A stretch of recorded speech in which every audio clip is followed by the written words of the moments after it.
Portuguese concert pianist Artur Pizarro won the Leeds International Piano Competition in 1990, and he's been playing all around the world to great acclaim ever since. He has a huge discography, and this year he's performing all of Rachmaninov's solo piano music here in London at St John Smith Square, so I'm so pleased he's joining me today at Bluthner Pianos for a classical conversation. Welcome. Thank you very much. Lovely to be here. Great to chat to you today. I'm going to start by asking you all about your musical education. Okay. How old you were when you started? What was the catalyst? Where did you come from, musical family? My maternal grandmother played the piano, and right at about the time when I was born, she had just started up a piano duo with her teacher. So we lived in, both families lived in one apartment building. Various floors. My parents and I were on the ground floor, my grandparents were on the second floor, the landlady was on the first floor. It was all very nice in Cascais near Lisbon on the coast.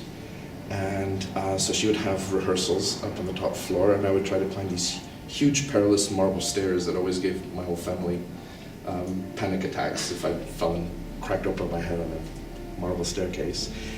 And basically since the age of, 1.5, 2, I would sit and listen to their rehearsals. So my first contact was actually two pianos as opposed to one piano. Okay.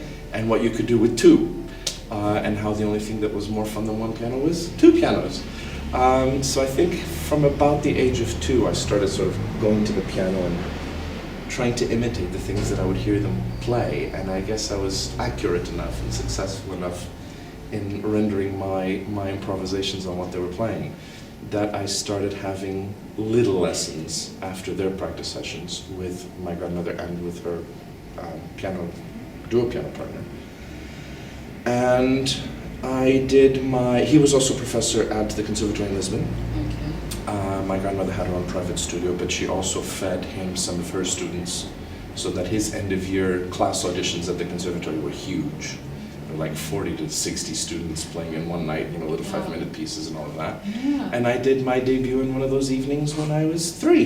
Goodness. And then again when I was 4.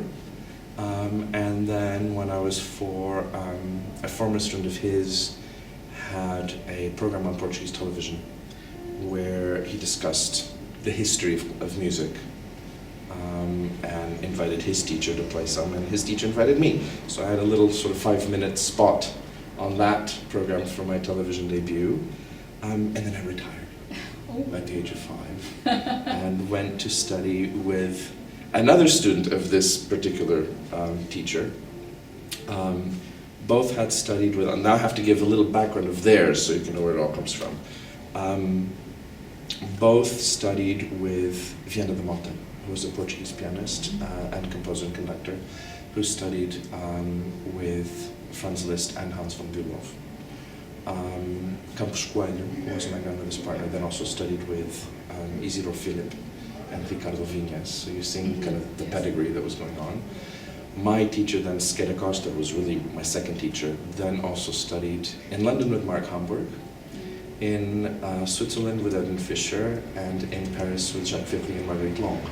So between all of those, all the traditions that I was getting, I felt like a dog at the pet store with all this pedigree coming at me. And so there were lots of interesting, contrasting and complementing traditions going on into me from very, very early childhood. Not only in things they would teach me, but the repertoire that they would play. There was a lot of French music, there was a lot of Spanish music. But then again, a lot of the Germanic schools. So to have those all side by side was a little bit unusual. And then, so from the age of 5, I retired from the concert stage, started studying with Skeda Costa, who I would study with for roughly 14 years. So your main teacher? My main teacher. Yes.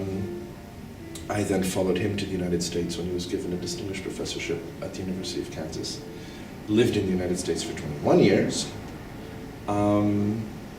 Took a couple of years off, went back to Lisbon to get my diploma at the Conservatory in Lisbon, where I studied with another Portuguese pianist called Jorge Moyan, who had studied with Gary Graffman and Juilliard, so yet another branch of schooling, and who's still a very good friend to this day.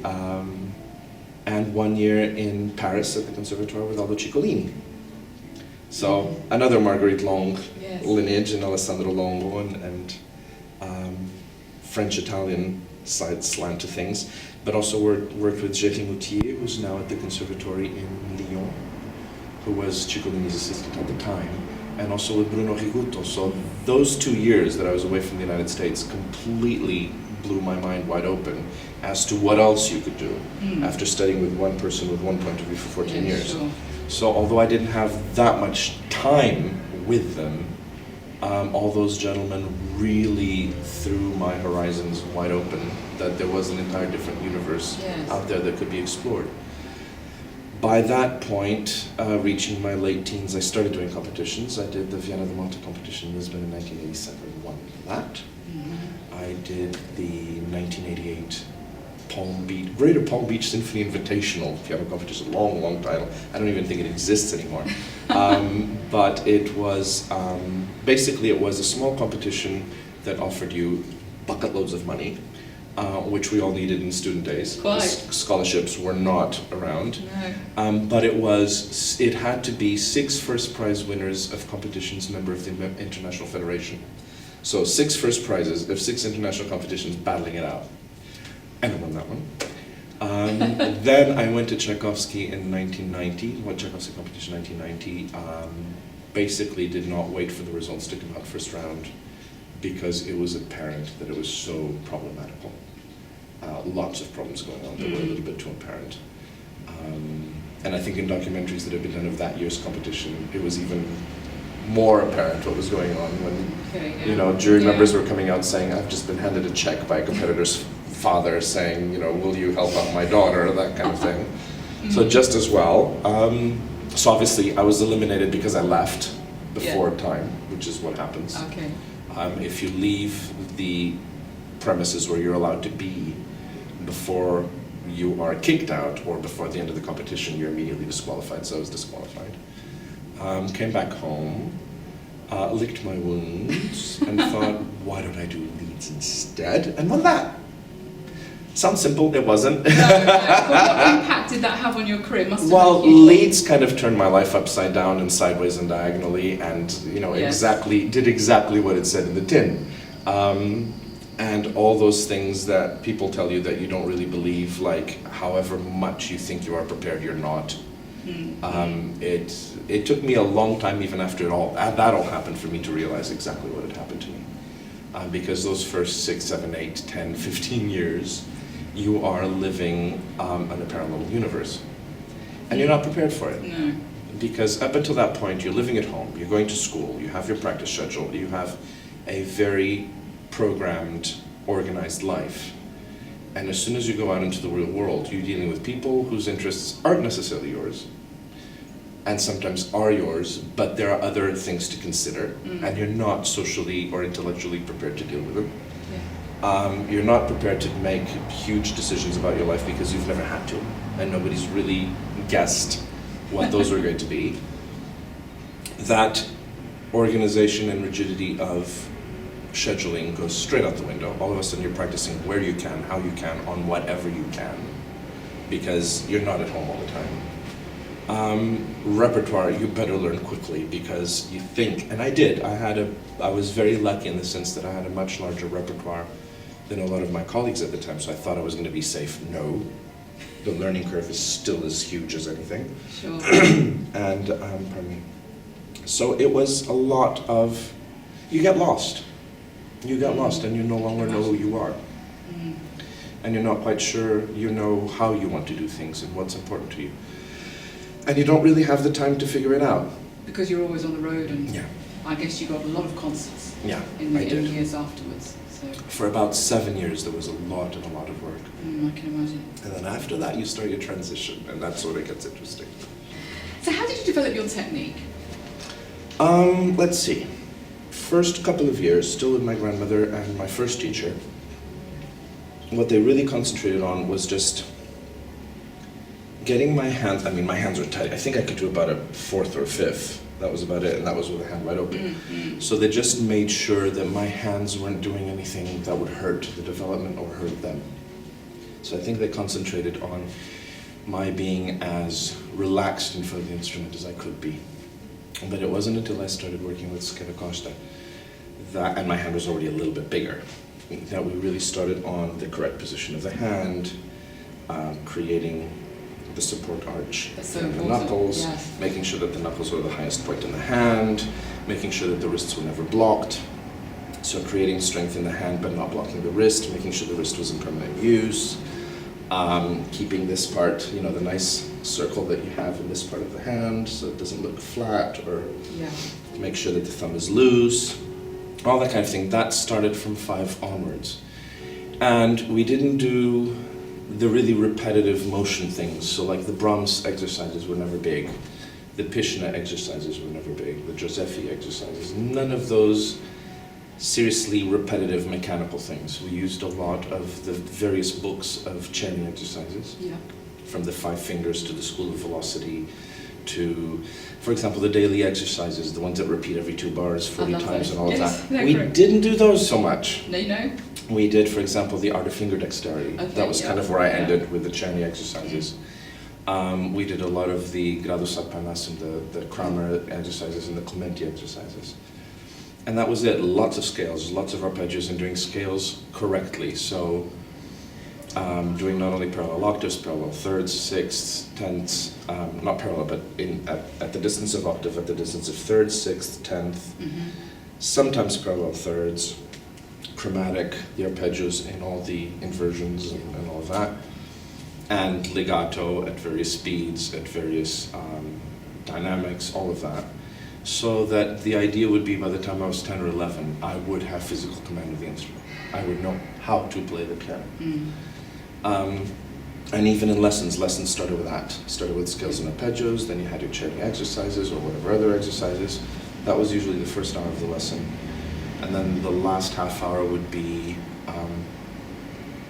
little Mozart minuets, Bach 2 and 3 part inventions, slowly graduating to French suites. Slowly graduating to French suites. This is all because of my cough, I apologize. What else did we do? Little Beethoven sonatinas, the Clementi sonatinas. So slowly and very progressively and methodically layering not only the technical issues, because also my hand had to grow. So very much like singers. Singers have a certain age where they can start singing, and then there's a certain age where you do certain repertoire. Otherwise, you ruin the instrument. And we're all very aware that singers are always very hyper about their instrument because it's in their body, and they're the only ones that have that because that's our instrument. Well, no. This is our instrument, and it's part of our body. And it grows the same way. Our hands are only really mature in our 20s. And if you don't layer the work very carefully, and if you don't layer the work not only technically but musically, so that as a person you develop your emotional output, you can cause problems. And you give things too soon or too late, you're out of whack.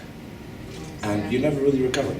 That I saw when I then started teaching, and I did a few years at Guildhall, and I saw people in their late teens who were either doing repertoire that was well above what they should be doing, because they hadn't been given the foundation to get there, or they were still playing things almost that, like Beethoven sonatinas, because they hadn't been given enough.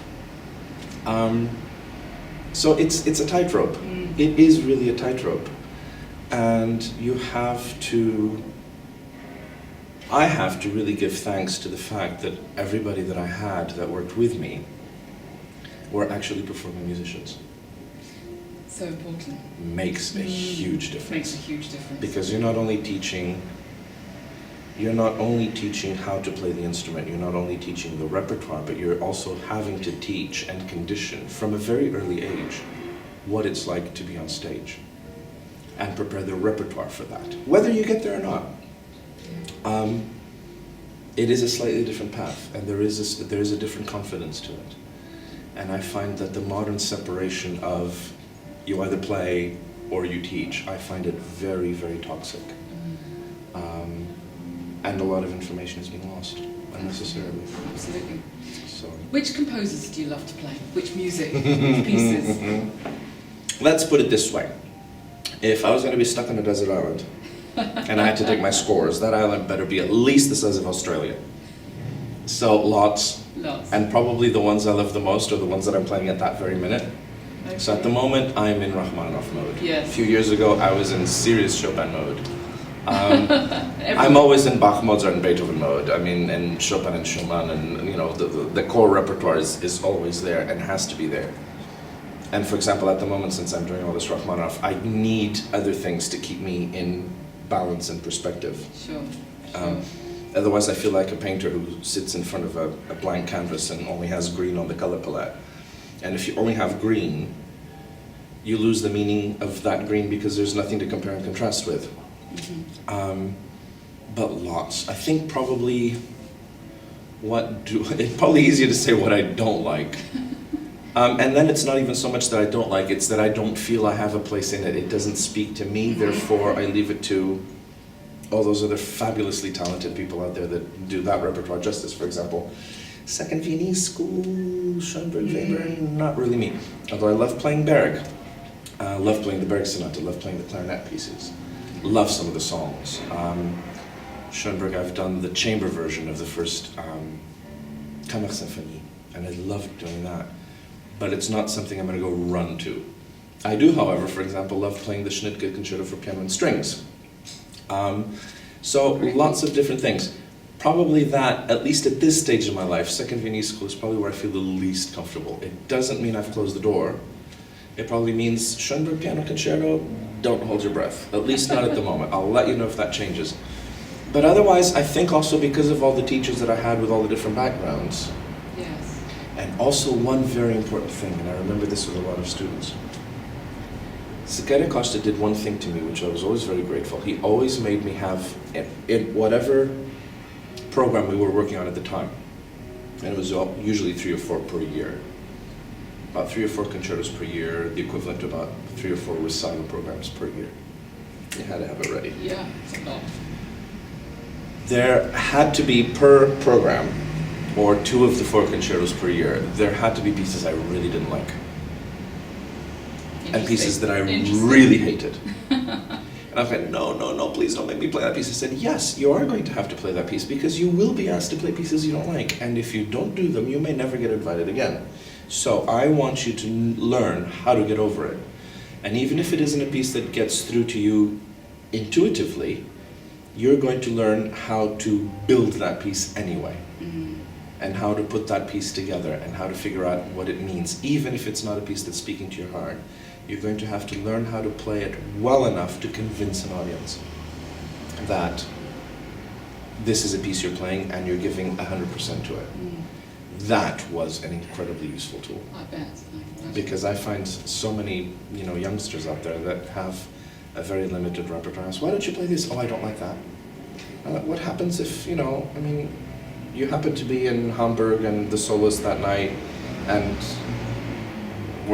they find out that a week earlier he's late, and you could have that week to get it ready. What you're going to say? Oh, sorry, I'm not going to play with the Hamburg Symphony because I don't like the piece. Really? You're going to do that? You sit down, you work for 20 hours a day, and you get it ready, and you'll learn how to do it. Mm. So that was a very useful thing. So I guess that also made my love of the repertoire that much stronger, and that much more encompassing. Mm. I hear you have a huge collection of pianos. Not big enough. So tell us, how did you acquire them? I've kind of run out of room. I was going to say, would you keep them all at home? Or? Most of them. If people have any extra warehouses, airplane hangars that I could borrow, then I can keep going. At the moment at home, there are 5. Then there's 1 in Portugal, and there's 1 in the States. The one in the States went from Portugal, which was my original baby Petroff upright. You know the ones that are about that tall? Oh, yes.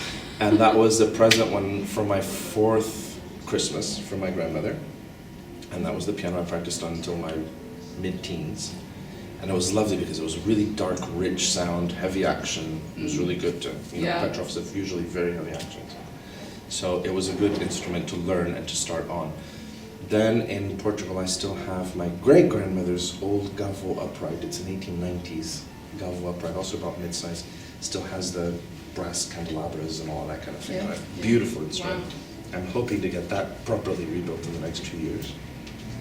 And then at home, I kind of have 1 piano per century. The oldest one is a Longman and Brodrup Square from 1780, fully restored, ready for performance. Then I have next century, 1884 Broadwood Concert Grand.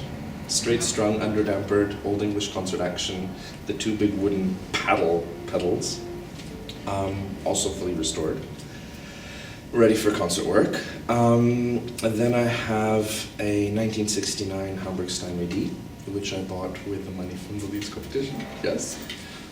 Used to belong to the British Music Society of York. I then found out it was a piano that was originally picked by Sir Clifford Curzon for the Lichfield Festival when it was new. Then it went to British Music Society of York. It became the hire piano for that part of England. So if you did concerts in Bradford and Wakefield and Scarborough and all those places, that was the hire piano that went around until 1990 when I bought it. And apparently I upset a lot of people and said, I used to have a piano I could hire and I hear it's been sold and you took it. And yes, I took it. I've had a lot of work done to that instrument and she's in great shape, and she's just had a facelift, so she looks all new, casework's been all done. And then I have a 1990 Estonia 9-foot grand, so Tallinn built Estonia concert grand, which has also had a lot of changes done to it. New soundboard, new pin block, new strings. The action's original, but has had a lot of replacement done to it. Because it's basically a very good design in a company that up until recently, it's now seriously changed. Mine, I think, was one of the very last, if not the last, communist era built 9-foot grand. So the design was good. The materials to which they had access without hard currency, without having any money to move around, strangled by a communist economy, were not very good quality. And they were jury-rigging things because that was the only way they could do it. So we cleaned up the piano and brought it back to what Estonia would have done had they had the resources. And I've even used it in 2 piano recitals with the Steinway, and you can't really tell which one's which. And that's a fabulous company in England that does amazing piano restoration work. If you ever want their name, I'll happily pass it on to you. Very useful. And then I have my 21st century piano, which is a Yamaha Avant-Garde Hybrid, the N1 model. Wow. Which is the one I now do my hard practice on. And it's the one I bash because it's the one that can take it, and it's never out of tune, and the voicing never goes. The Yamahas are great for that. Yeah, and it's a proper acoustic action. It's the same action that comes on the C series. Okay. So if you have a C3, for example, or a C5, and you have an avant-garde next to it, it's the same action. You won't feel the change going from one to the other. Yeah. And the sound is about the highest sampling rate that you can have on any digital piano. And it's a sampled CFX concert grand. So they actually sound really good. I mean, between that and a cheap, even baby grand, or even an expensive upright, I would still go for a piano that's going to give me the sound and the tone quality and the touch that's most stable. So that's the one I really do my hard practice on, and then when it's time to go rehearse, then I swap to the concert grands, which has brought my maintenance bill down a lot, I have to say. Amazing collection, wow. So that's my growing, and one of these, would be nice, but I don't have the room for them or the lottery ticket, but you live in hope. In the future. You live in hope. So tell us about the Rachmaninov project you're doing here in the UK. Right. It's 6 recitals, I think. How did it materialise, and how did you decide what to play in each concert with such virtuoso music? Yeah, well, I'm actually doing it at St. John Smith Square and 2 other places. Oh, okay. So I'm doing the series 3 times. 3 times, and then I'm really doing it a 4th time because I'm also recording it. I was going to ask about that, yes, I'm sure. So doing it at Dame Cleo Lane's Theatre in Milton Keynes at the Stables. Then at St. John's, and then in Lisbon at the Gulbenkian Foundation in their brand new refurbished concert hall, which is just reopened, fully refurbished. So that's a lot of Rachmaninov. It is. How did you decide which to play in each concert? It was actually my just former manager's idea, because I had done a Beethoven cycle at St. John's and in various other places, and then I did a Debussy and Ravel joint one, and then I did a Chopin one, and I always like to give breaks in between this, otherwise I'm going to be known as the marathon man, which wasn't quite the point. But those have been works where, even doing a complete cycle, I had, say, about 90% of the repertoire ready. With Rachmaninoff, it's not quite been the case. I had all the concerto work. I had quite a few of the 2-piano repertoire ready. I had very little of the solo work ready. Because we think we know Rachmaninov, we Yeah. kind of don't. Mm. I think what we really think we know about Rachmaninov probably covers about 20% in the solo piano. Yes. We know the concerti a lot better. We actually know some of the orchestral works, but a very small part again. So I knew the second sonata, I played the Corelli variations, I played a couple of the etudes. That's about it. So I had maybe half of one recital of a 6-recital series. But he talked me into this. He said, oh, you play Rachmaninoff, so well, you should do this, it'd be fun. Not something a lot of people do, and boy, can I tell you why. Yeah, I turned to him and I said, really? Practicing. I keep telling him by the end of this year, I will either be dead of a heart attack or have a fabulous technique, or both. Here lies the corpse of a man with a great technique. So it's been a lot of practice. It's been a lot of new repertoire. It's been listening to a lot of that music. It's been reading a lot about Rachmaninoff, which has been fascinating. Yes. Which I also thought I knew a lot about, but with more research coming in and more works being found, it's really fascinating. And it shows you how much the perception we still have of him is completely wrong, because we're still being colored. Our opinions are still being colored by Groves, for example, which has, I'm sorry, I'm going to use this word, it has the most asinine article ever written about composer, and they still haven't come up with something new to replace it. Please, Groves, live up to your standards and reputations. Redo it, please. It is so unfair to the composer and to you. You know, we have this outdated idea of, oh, Rachmaninoff, it was easy, it sounded like Hollywood film, it has all the tunes. You should hear some of the etude tableaux, they're positively bizarre. Really bizarre. Yes. And very modern. Yes, it's a Shockingly modern. And then at the same time, you know, they speak about, for example, the fourth piano concerto, which is the least understood of them, which is probably my favorite, actually. And people don't understand it exactly because it isn't the second concerto with the big melodies and the Hollywood tunes, because it is actually much more modern, therefore people refuse to accept it. So there's this big, huge conundrum going around Rachmaninoff that I find fascinating. Why do I find it fascinating? Because after all these years, it's still not easy to catalog him. It's still not easy to put him in a box. It still causes all kinds of conversation and arguments and differences of opinion. And that, to me, is exactly the mark of a great artist that goes outside expectations. A lot of repertoire. So I said, yeah, let's try it. And then as soon as I said that, I started kicking myself, and I've been kicking myself ever since. How did I plan the recitals? I really planned them as 6 individual recitals. I tried not to do it chronologically. I tried not to put all the preludes in one, the etudes in one, the sonatas in one, because I didn't want it to turn into a scholastic experience. I want people to come and listen to Rachmaninoff, and it's a recital. And it happens to be 6 recitals, so if you want to hear all of it, you're going to have to buy 6 tickets. But, you know, some have sonatas, variations, preludes, little salon pieces. There's a lot of variety. I tried to put at least one big, very well-known piece in each program, so there's something to attach you to. And it's one of the programs of transcription. Program. That is the only one that is really thematical. That is the one where I said, no, there's too much in it. Why? Because there's Bach, there's Mendelssohn, there's Bizet, there's Schubert, there's Schumann, there's Tchaikovsky. There's so much variety that one is really going to be a basket full of lollipops. So that one was the one that I felt could survive the thematic treatment, and that one will be in November, which is great because that's the one that's going to take me until November to get into my fingers, because those transcriptions are horrendously difficult but so much fun.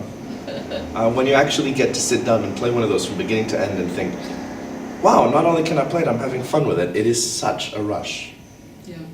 But you earn them. You earn every single note. It's like climbing Mount Everest. But the other interesting thing is, however virtuosic Rachmaninoff's writing is, you find that it's so ergonomic. Yes. Unlike for example, somebody like Brahms, which I find much less ergonomic. It doesn't fit into the hands nearly as much. Rachmaninov, although it's much more demanding from a virtuoso point of view, he knows exactly what the hand does, and he knows exactly what the piano does. It's just that if you imagine you're a track runner, and you're running the hurdles, it's just that he puts hurdles with a sort of 3 millimeter interval. So the difficulties of Rachmaninoff are up here. It's pacing yourself mentally. Because when you get to the end of the day, your hands, if you're doing this properly and not panicking and doing this, your hands are actually not tired. Your brain, there are little clouds of smoke coming out your ears, your eyes, you can dry towels on top of your head, but the body actually isn't being asked to do anything unnatural. And that's been very fascinating to, I suspected it from having played enough Rachmaninoff, but I hadn't had the 1000% proof, which I now feel I've had from Rachmaninoff. So a very interesting composer that was much more searching and was much more forward-leaning in aesthetic and in impulses than a lot of people give him credit for. Do you have a particular practice regime? Yes. Whenever I can, wherever I can, for as long as I can. It's called cram. It's gone. How do I try to do it? I mean, ideally, I would have my little sheet of paper telling me what I'm doing at that month and that year, and I would assign a little bit of time to each so that by the end of the week, it doesn't work that way. You try, and it doesn't work that way. So I try to, if there is a piano available, a decent available, because I find when you get below a certain level of instrument, you're going to do more damage than good, so there's no point. To say, oh, there's, my great-grandmother's upright, it was last tuned by Queen Victoria's piano tuner. No, let it go. It's only going to frustrate you. So if there's a decent instrument and you've got half an hour, use that half hour. If you have a decent instrument but you're too tired, no, go to sleep, come back the next day, you're fine. That's something that's happened to me since the Leeds competition, since I was telling you, when rational behavior goes out the window. So if I'm at home, I really try to get as much as I can. And that usually is practice in the morning, the brain is still fresh. Yes. Get 3 hours of really hard practice where you're concentrating. And it's also organizing your practice before you even sit down at the piano. Because there's a lot you don't need the piano for. There's a lot of reading, there's a lot of listening, there's a lot of even just going through a score and finding out which pages are going to be problematical, which pages aren't going to be problematical. For example, if you're panicking about a whole piece, but it's only because of 3 passages in that piece, why are you practicing the whole piece? If 75% of it you can practice without a problem. Mark the exact spots, focus on those. Yeah. The rest will be fine. I don't have a problem with listening to other people's recordings of the same performance because it will tell me what I'm looking towards. It sometimes tells me what I don't want to look towards. The risk of imitation is, at this stage of the game, so far-fetched. Because even if you're trying to imitate, the fact that it's going through your hands, a different instrument, your experience, your culture, your age, your heartbeat, it's all going to come out differently. I've actually sat down with friends, concert pianists, mutual respect and admiration society, all of that kind of thing going on, and said, I really liked what you did that, and here, this is, and you play it, and the other person doesn't recognize it. And no, let me try again. I'm going to try to do it exactly the way you do it. And I sit down and I do it, or they do it for me, and no, we don't recognize it. So that fear for me isn't there. And if a person has dedicated 15, 20, 25, 30 years of their lives to that particular interpretation of that piece, and have studied that much, why should I discount it? Why should I not learn from it? I treat very much listening to somebody's recording or somebody's performance as a masterclass. Because I'm not just listening to it and saying, okay, this is how I'm going to do it. I'm constantly asking myself, why? Why did they do that there? Why did that person do that there? Why is the pedal there? Why is their mezzo forte different from my mezzo forte? Why? And it's when you start to figure that out that it really gets interesting, and that's when those worries of, am I going to sound like that person, immediately disappear and cease to exist. So I use a lot of recordings as lessons because I ask the questions. I make myself ask the questions. And then, then I don't have to get in the car and go to up to UK latest organized thing. Although I like to compliment those too, because there's nothing as live.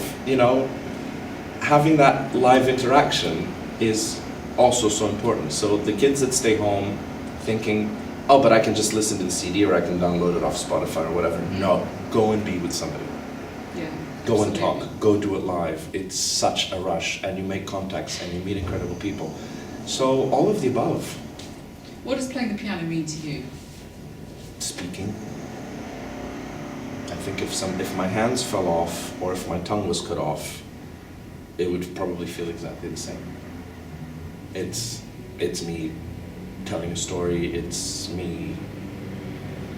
I think it feels for me, playing the piano feels for me what acting would feel for an actor, what painting would feel for a painter. It's telling a story, it's sharing something. Whether that story I'm telling actually has to do something that actually has to do with something that I've lived, or it's just a story I particularly enjoy sharing. It's how I would express myself. Thanks so much for joining me today, Artur. You are so welcome. Thank you for having me.